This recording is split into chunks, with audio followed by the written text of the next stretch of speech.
Hello and welcome to GoodSlashBad presents This Week in Review for December 15th, 2018. This week, some really interesting things happened.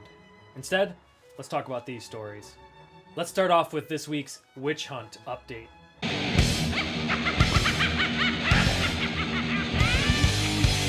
Michael Cohen, Trump's former personal lawyer and fixer, was sentenced to 3 years in prison this week, in what can be seen as a step towards the inevitable unraveling of Trump's administration.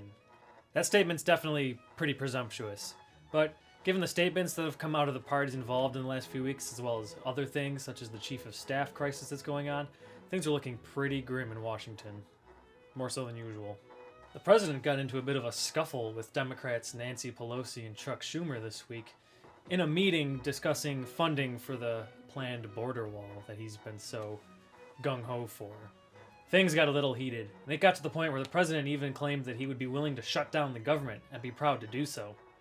Across the nation, libertarians stopped picketing public sidewalks and perked their ears up. And now for some international news, specifically from across the pond.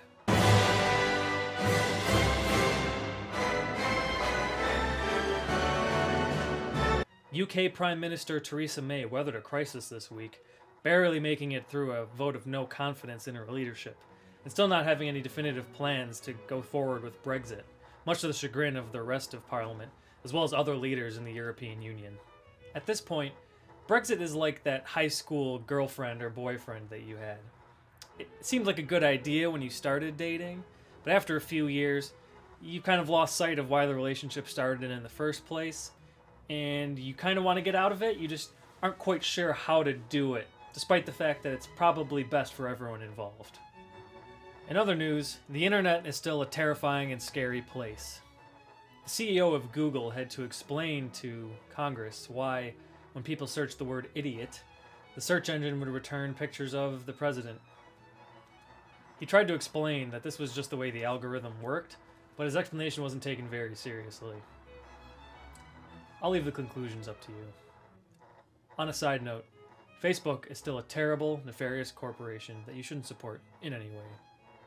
That's all we have for you this week. Thanks again for tuning in, and be sure to tune in next week for more news stories and other things of interest. Have a good evening and have a good week.